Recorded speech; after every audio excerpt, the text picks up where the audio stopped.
my dear students. Hope you all are fine, doing your studies sincerely.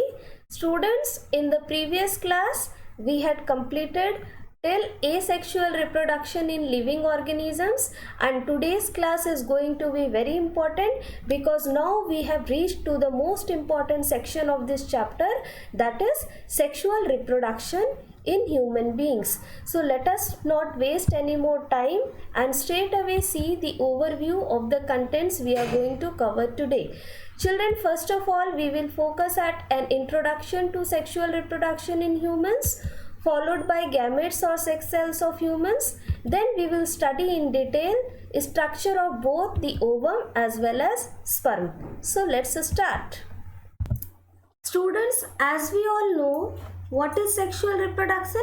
Sexual reproduction is a mode of reproduction in which gametes are involved or in which two parents are required, one male partner and the other female partner. So in short, sexual reproduction is a type of reproduction which takes place only with the involvement of gametes, that is sperm and ovum.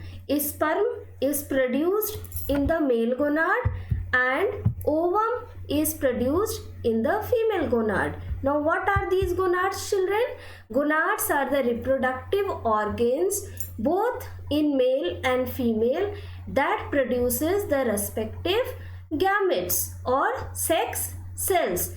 In male, the gonads are called testes and in female, the gonads are called ovaries. Students, these gonads are the primary sex organs. Why so? Because they are involved with the function of producing the gametes. If there are no gametes, means no sperm and ovum, there will be no sexual reproduction, there will be no fertilization. I hope you are understanding. So that is the reason gonads are very important. In male body, in male reproductive system, the gonads are a pair of testes that produce the male gametes, that is called sperm, and in female body, female reproductive system, the gonads are a pair of ovaries that produces single ovum each month within a cycle of 28 days. I will explain this concept in detail in the later part of the chapter. Students, as you all know, sexual reproduction is a mode of reproduction that involves two parents, two partners, one male partner and one female partner. Why so? Because male partner produces the male gamete, that is called male sex cell or sperm, and the female partner produces the female reproductive cell or female gamete called the ovum, and sexual reproduction involves these gametes.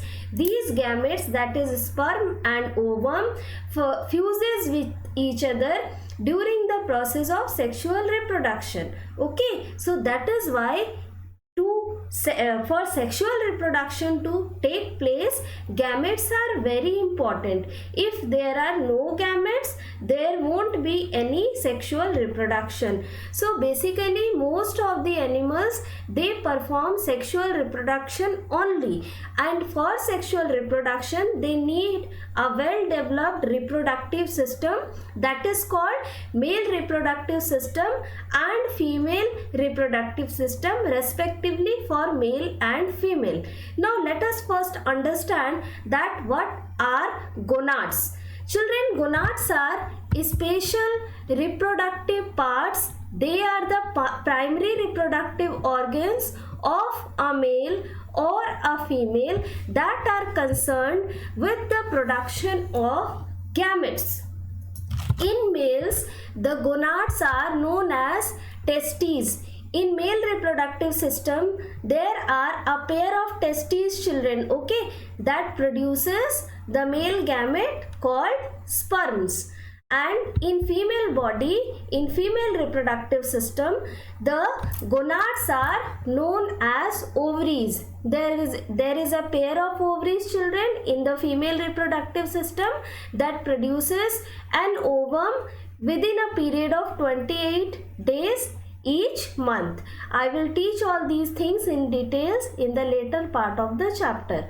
So for the time being, I hope it is clear that gonads are very essential for sexual reproduction in animals, because they are the primary organs that produce the sperm and ovum, which are the gametes or sex cells that involve themselves in the process of fertilization during sexual reproduction in animals.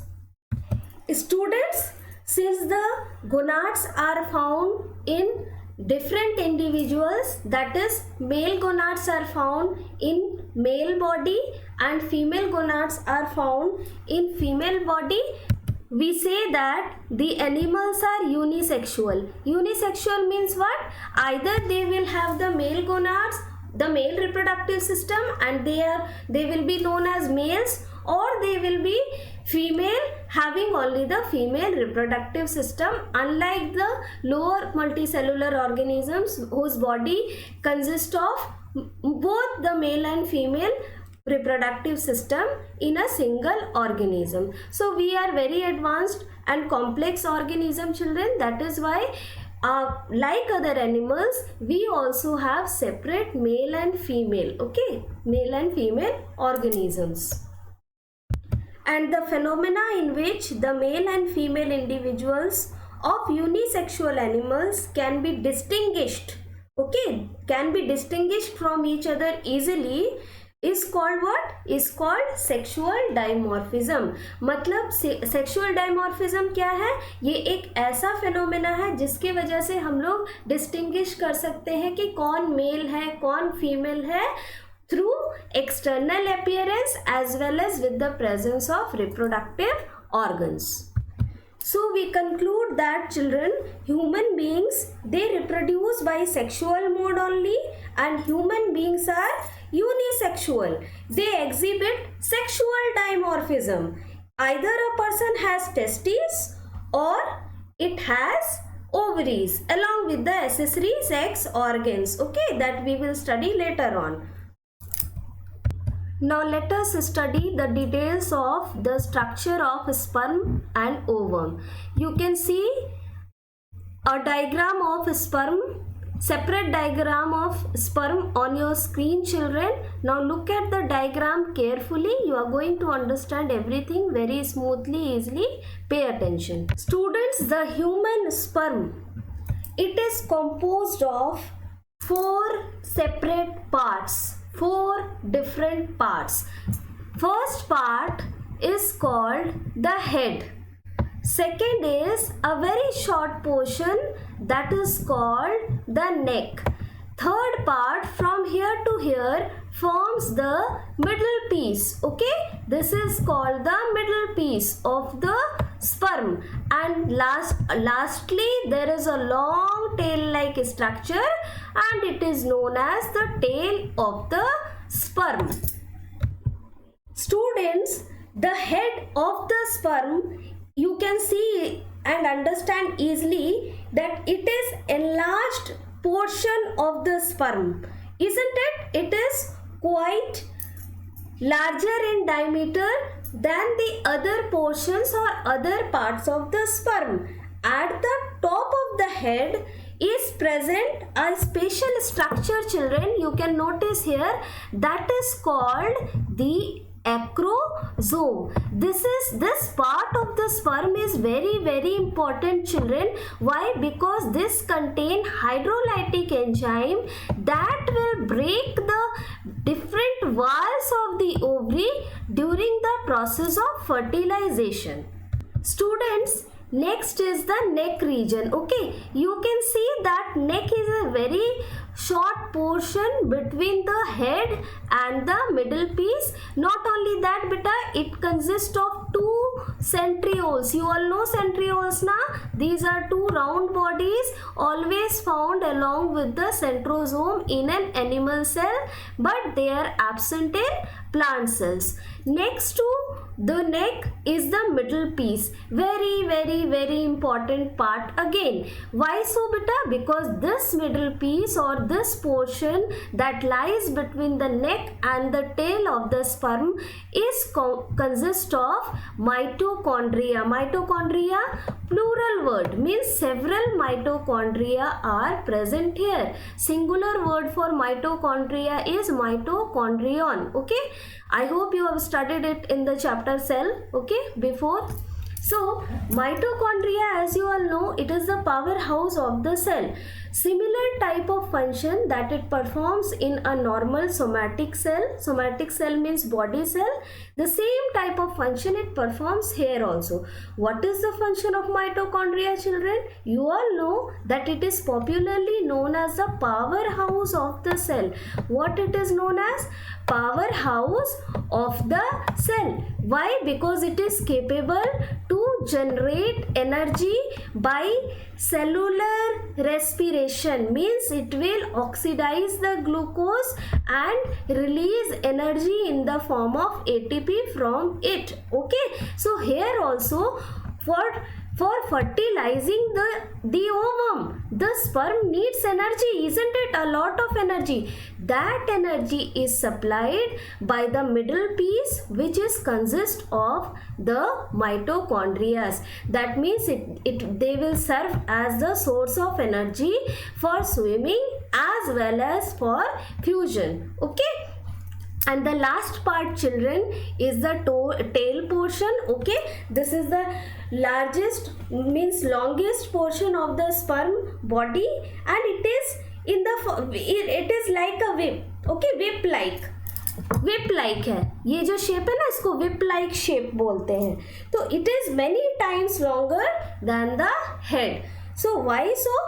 Because beta, it helps in locomotion, it helps in movement of the sperm through the genital tract of the female reproductive system in order to reach the ovum. So in order to understand this, just look here. First the sperm enters through the vagina, then it has to pass through the cervix, uterus, then the fallopian tube. This part is the fallopian tube, and here this is the site, actually site of fertilization. This way, let me erase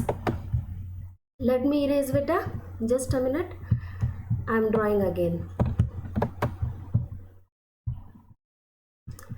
So the sperm will be disposed of at the mouth of the vagina. From there they will enter the female genital tract, they will reach the cervix, then uterus, and finally they will reach the site of fertilization, that is the oviduct or the fallopian tube.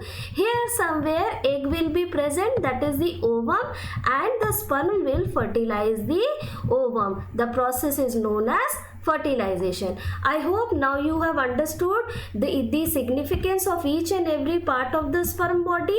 Sperm body, or simply sperm, has 4 parts: the head, the neck, middle piece and tail. Students, now we will study in detail the structure of TS of an ovum. TS means transverse section. I have already drawn the diagram in order to save time, children. Now, so let us go into the details now. Children, you can see on the screen that ovum has multiple layers. That means more than one layer.